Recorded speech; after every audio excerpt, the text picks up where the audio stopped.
जय जगन्नाथ पिलामाने welcome my YouTube channel Prakash education Odisha. तुम मानकर आसंता काली हवा जुथिया द्वितीय समाप्ति उत्सव मान निर्धारण बा पिलामाने तुमମାନଙ୍କର वार्षिक परीक्षा 2026 पिलामाने अष्टम श्रेणी छात्र छात्री विषय गणितर पिलामाने पूरा रियल प्रश्नपत्र नहीं आसी सारी। तो पिलामाने ये पूरा रियल प्रश्नपत्र यहाँ तुम थे देखी जा तुम आसंता काली एग्जाम निहाती भाव आसो मस्ट इंपोर्टाट भाव आसो बुझीपार। तो देख द्वितीय समाप्ति उत्सव मान निर्धारण 2026 निमंते विषय गणितर श्रेणी अष्टम श्रेणी छात्र छात्री पूरा यही प्रश्न तुम आसूँ। तो देख ये शिक्षार्थी नाम रोल नंबर विभाग तारीख विद्यालय नाम ब्लॉक जिला पृष्ठ संख्या रही 9 प्रश्न संख्या 30 पूर्ण संख्या 50 मार्क बुझीपार। तो चलो देखिए तार प्रश्नपत्र रही पूर्व समस्त समस्त अष्टम श्रेणी छात्र छात्री कही रखुच्छी। तो जो मैंने एपर्यंत चैनल को सब्सक्राइब करना निहाती चैनल को सब्सक्राइब कर पाखे बेल आइकन ऑल सेट कर दियो जहाँ तुम समस्त प्रश्नपत्र गुड़िक तुम पाखे पहुँच पार। आज जो मैंने मेम्बरशिप जॉइन यथा शीघ्र जाकि मेम्बरशिप जॉइन होती अन्य सब सब्जेक्टर से प्रश्नपत्र गुड़िक अपलोडिंग सर जाइए। तो यथा शीघ्र जाकि मेम्बरशिप जॉइन हो बुझीपार। तो देखो ये शिक्षार्थी नाम रोल नंबर विभाग तारीख विद्यालय नाम ब्लॉक जिला रही। तो समय रही 2 घंटा कना पूर्ण संख्या रही 50 मार्क। तो चलो देखिए प्रश्नपत्र कौन रही। तो देख पे तुम 1 नंबर देला 1 ରୁ 10 नंबर पर्यंत प्रत्येक प्रश्नर 4टी संभाव्य उत्तर दी ठीक उत्तरटी बाछी लेख बुझीपार। तो 1 नंबर देला शून्य सेट को सूत्र पद्धति किपर लिखा जाए पे शून्य सेट को सूत्र पद्धति किपर लिखा जाए तुम लिख यार आंसर जब पाइबा चाहछ तो यथा शीघ्र आम चैनल 60K सब्सक्राइबर कंप्लीट कर मुझे आंसर गुड़िक प्रोवाइड करदे बुझीपार। तो 2 नंबर देला -2/3 व्युत्क्रम केते पिलामाने व्युत्क्रम केते पिलाने -2/3 व्युत्क्रम केते पिलामाने बुझीपार केते हो तुम नेक्स्ट देख 3 नंबर ना कौन -1 टू द पावर -10 मूल्य निरूपण कर पिलामाने -1 कौन हो राइट आंसर हो ऑप्शन 1 हो तुम राइट आंसर बुझीपार। 4 नंबर था 2टी 3 घात पॉलिनोमियल गुणफल घात केते पिलामाने ना 3 5 6 9 तो कौन हो 2टी 3 घात पॉलिनोमियल गुणफल घात केते हो। नेक्स्ट क्वेश्चन देख 5 नंबर ना कौन 210 स्क्वायर -209 स्क्वायर मान निरूपण कर ना 419 ना 0 1 4399 केते हो। नेक्स्ट देख 6 नंबर 1 डिग्री केते सेकेंड पिलामाने 1 डिग्री केते second 1 second 60 second 90 second 3006 second 1 degree पिलामाने 1 डिग्री केते सेकेंड बुझीपार। नेक्स्ट क्वेश्चन देख जदि यार आंसर पाइबा चाहो ओके तो यथा शीघ्र आम चैनल सब्सक्राइब कर 60K सब्सक्राइब कंप्लीट कर कहीं पिलामाने तुम पूरा रियल प्रश्नपत्र ओके तो कहीं भी मिस करनी समस्त रखुच्छी समस्ते लास्ट पर्यटन देख। नेक्स्ट देख 7 नंबर देला गोटे कोण तार परिपूरक कोण सह सामान हेले कोणर परिमाण केते हो ना 60 डिग्री 90 डिग्री 120 डिग्री 180 डिग्री केते डिग्री हो पिलामाने। नेक्स्ट क्वेश्चन देख गोटे कोण तार परिपूरक कोण सह सामान हेले के सामान कौन कौन सामान हेले कोणर परिमाण केते ना 180 डिग्री हम बुझीपार। नेक्स्ट देख 8 नंबर देला इरांजी अक्षर एक्स रे केते जोड़ा प्रतिपकोण रही ना 1 जोड़ा 2 जोड़ा 3 जोड़ा 4 जोड़ा केते हो पिलामाने प्रतिपकोण केतेटा रही।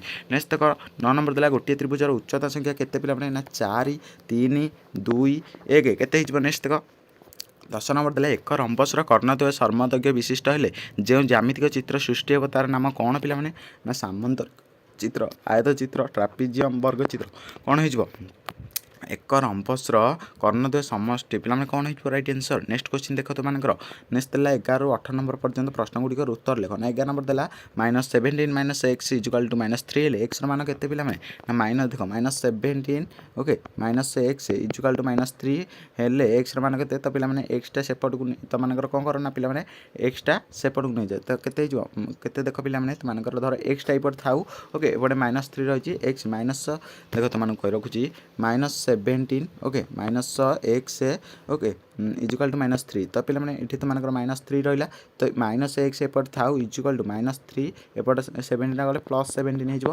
ओके तो -x इजुकाल टू कौन हो ना केते ना पे ना केते ना 14 हो तो x इजुकाल टू कौन हो ना -14 ओके तो आंसर हो -14 केते आंसर पे -14 बुझीपार -14 +14 नो। नेक्स्ट देख तुम केते नंबर ना पे 12 नंबर देला जड़े दोकानी गोटे द्रव्य बिक्री कर जी टकर किनी से टଙ୍କା लाभ पाइला तेबे तार शतकड़ा केते लाभ है पे केते शतकड़ा लाभ है तार। नेक्स्ट देख तुम देख ये तुम रही math class B triple I page 2 next देख तुम 13 नंबर देला जदि ए बी और सी जेकोसी 3टी परिमेय संख्या ओके तो यहाँ रहा तुम यही नियमर नाम कौन। नेक्स्ट देख 14 नंबर देला एक चतुर्भुजर कोण गुड़िकर अनुपात 1:2 1:2 हेले यह क्यों प्रकार चतुर्भुज अटे पे क्यों प्रकार। 15 नंबर देला गोटे वर्गचित्र दुई विपरीत कौन बिंदु मध्य दूरता ଦୂରତା 10 ସେମି ହେଲେ ଏହାର ବାହୁ କେତେ ହେବ ପିଲାମାନେ ନା ଗୋଟିଏ ବର୍ଗଚିତ୍ରର ଦୁଇ ବିପରୀତ କୌଣସି ବିନ୍ଦୁ ମଧ୍ୟରେ ଦୂରତା 10 ସେମି ହେଲେ ଏହାର ବାହୁ କେତେ ହେବ।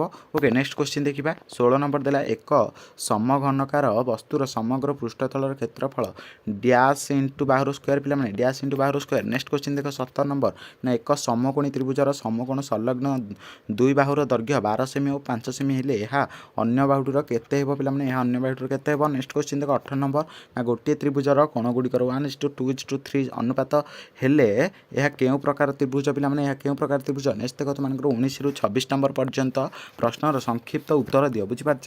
ତ 19 ନମ୍ବର ଦେଲା ଆବଶ୍ୟକ ସୂତ୍ର ପ୍ରୟୋଗ କରି 997ର ବର୍ଗ ନିର୍ଣ୍ଣୟ କର 997ର ବର୍ଗ ନିର୍ଣ୍ଣୟ କର ବୁଝିପାରୁଛ। ତାପରେ ଦେଖ 20 ନମ୍ବର ଦେଲା 16/625 -3/4ର ମାନ ନିରୂପଣ କର ପିଲାମାନେ ଏଇଟା କ'ଣ ହେଇଯିବ। ନେକ୍ସଟ ଦେଖ 21 ନମ୍ବର ଦେଲା ବାର୍ଷିକ କ'ଣ ସରଳ ସୁଧ ହାରରେ 1500 ଟଙ୍କାରେ ଏକ ବର୍ଷର ସମୂଳ ସୁଧ ନିର୍ଣ୍ଣୟ କର ନା ବାର୍ଷିକ 8% ସରଳ ସୁଧ ହାରରେ 1500 ଟଙ୍କାର 4 ବର୍ଷର ସମୂଳ ସୁଧ ନିର୍ଣ୍ଣୟ କର ବୁଝିପାରୁଛ। ନେକ୍ସଟ କ୍ୱେଶ୍ଚିନ୍ ଦେଖ 22 ନମ୍ବର ନା ଗୋଟିଏ ସ୍କୁଲରେ VIIIରୁ X ଶ୍ରେଣୀରେ ପଢ଼ୁଥିବା ସମୁଦାୟ ଛାତ୍ରଛାତ୍ରୀ ସଂଖ୍ୟା ହେଲେ 1080 ପାର୍ଶ୍ୱସ୍ଥ ବୃତ୍ତ ଲେଖକୁ ଅନୁଧ୍ୟାନ କରି ନିମ୍ନ ପ୍ରଶ୍ନଗୁଡ଼ିକର ଉତ୍ତର ଲେଖ ବୁଝିପାରୁଛ। ତ ଦେଖ 1080 ଟୋଟାଲ ମିଶିକି ତ ଏଠି ତୁମମାନଙ୍କର କ'ଣ ରହିଛି ନା ଦେଖ କ'ଣ ଦେଲା କ'ଣ ନା କେଉଁ ଶ୍ରେଣୀର ପିଲା ସଂଖ୍ୟା ସର୍ବାଧିକ ପିଲାମାନେ କେଉଁ ଶ୍ରେଣୀର ପିଲା ସଂଖ୍ୟା ସର୍ବାଧିକ ସବୁଠାରୁ ଅଧିକ ପିଲାମାନେ ନା VIII ପିଲାମାନେ କେତେ ନା VIII ବୁଝିପାରୁଛ। ନେକ୍ସଟ କ୍ୱେଶ୍ଚିନ୍ ଦେଖିଲା ଖ ନମ୍ବର ଦେଲା IX ଶ୍ରେଣୀରେ ପଢ଼ୁଥିବା ପିଲା ସଂଖ୍ୟା କେତେ ବା ନବମ ଶ୍ରେଣୀର ପିଲା ସଂଖ୍ୟା ପଢ଼ୁଥିବା କେତେ ପିଲାମାନେ ନା କେତେ ହେଇଯିବ ପିଲାମାନେ ନା 1080ର ପିଲାମାନେ 75 ଡିଗ୍ରୀ ଓକେ କ'ଣ ନା 90 ଡିଗ୍ରୀ 75 ଡିଗ୍ରୀ କେତେ ହେଇଯିବ ବୁଝିପାରୁଛ। ନେକ୍ସଟ କ୍ୱେଶ୍ଚିନ୍ ଦେଖିବା ତୁମମାନଙ୍କର 23 ନମ୍ବର ଦେଲା ପାର୍ଶ୍ୱସ୍ଥ ଚିତ୍ରରେ ADର ଲମ୍ବ ପିଲାମାନେ ADର ବାହୁ ଲମ୍ବ BC ବାହୁ AD = BD ଏବଂ କୋଣ କ'ଣ ନା କ'ଣ ହେଇଯିବ କୋଣ DSCର 45 ଡିଗ୍ରୀ ହେଲେ 2 ଚିହ୍ନିତ କୋଣର ପରିମାଣ ସ୍ଥିର କର। ତ୍ରିଭୁଜ ABC କେଉଁ ପ୍ରକାର ତ୍ରିଭୁଜ ଅଟେ ତ୍ରିଭୁଜ ABC କେଉଁ ପ୍ରକାର ତ୍ରିଭୁଜ ଅଟେ ଲେଖିବ। ନେକ୍ସଟ କ୍ୱେଶ୍ଚିନ୍ ଦେଖ ପିଲାମାନେ ତୁମମାନଙ୍କର ଏତିକି ଥିଲା ଅଷ୍ଟମ ଶ୍ରେଣୀ ଛାତ୍ରଛାତ୍ରୀମାନଙ୍କର ଯେଉଁ ରହିଛି ଆସନ୍ତାକାଲି 10 ତାରିଖରେ ହେବା ଯାଉଛି ଗଣିତର ପିଲାମାନେ କ'ଣ ନା ବାର୍ଷିକ ପରୀକ୍ଷା ତ ତାର ପିଲାମାନେ ପୁରା 100ରୁ ପିଲାମାନେ 200% ରିଅଲ୍ ପ୍ରଶ୍ନପତ୍ର ଆମେ ଡିସ୍କସନ୍ କଲେ। ତ ଯେଉଁମାନଙ୍କୁ ଭିଡ଼ିଓଟି ଭଲ ଲାଗିଥିବ ନିହାତି ଭିଡ଼ିଓକୁ ଗୋଟେ ଲାଇକ୍ କରିକି ଚ୍ୟାନେଲକୁ ସବସ୍କ୍ରାଇବ୍ କରିବା ସହିତ ପାଖରେ ଥିବା ବେଲ୍ ଆଇକନ୍ ଅଲ୍ ସିଲେକ୍ଟ କରି ନିଜ ସାଙ୍ଗମାନଙ୍କ ପାଖକୁ ଭିଡ଼ିଓଟିକୁ ସେୟାର କରିଦିଅ ଯାହାଫଳରେ ସମସ୍ତେ ରିଅଲ୍ କୋଶ୍ଚିନ୍ ସହିତ ପାଇପାରନ୍ତି। କାହିଁକିନା ପିଲାମାନେ ତୁମମାନେ ଏକ୍ଜାମ୍ରୁ ଆସିଲା ପରେ କମେଣ୍ଟରେ ଆସି କହିବ କି ଏଇଟା 100% ରିଅଲ୍ କୋଶ୍ଚିନ୍ ନା ଫେକ୍ କୋଶ୍ଚିନ୍ ବୁଝିପାରୁଛ। ତ ରହିଲି ପୁଣି ଦେଖା ପଡ଼ିବ ନେକ୍ସଟ ଭିଡ଼ିଓରେ ଯେଉଁମାନଙ୍କୁ ଭିଡ଼ିଓଟି ଭଲ ଲାଗିଥିବ ଲାଇକ୍ କରିକି ନିଜ ସାଙ୍ଗମାନଙ୍କୁ ସେୟାର କରିଦିଅ ସମସ୍ତେ କୋଶ୍ଚିନ୍ଟିକୁ ପାଇପାରନ୍ତୁ ବୁଝିପାରୁଛ। ଆଉ ଯଦି ୟାର ଆନ୍ସର୍ ଚାହୁଁଛ ପିଲାମାନେ ଯଥାଶୀଘ୍ର ଆମ ଚ୍ୟାନେଲରେ 60K ତୁମମାନଙ୍କୁ ଟାର୍ଗେଟ୍ ଦିଆହେଲା 60K ଯଥାଶୀଘ୍ର କମ୍ପ୍ଲିଟ୍ କର କେତେ କେ ପିଲାମାନେ ନା 60K ବା 60,000 subscriber already 53K plus subscriber ଅଛନ୍ତି ଆଉ ମାତ୍ର 7K ସବସ୍କ୍ରାଇବର ଯଥାଶୀଘ୍ର କମ୍ପ୍ଲିଟ୍ କର ବୁଝିପାରୁଛ। ତ ରହିଲି ପୁଣି ଦେଖା ପଡ଼ିବ ନେକ୍ସଟ ଭିଡ଼ିଓରେ ଜୟ ଜଗନ୍ନାଥ ଟେକ୍ କେୟାର।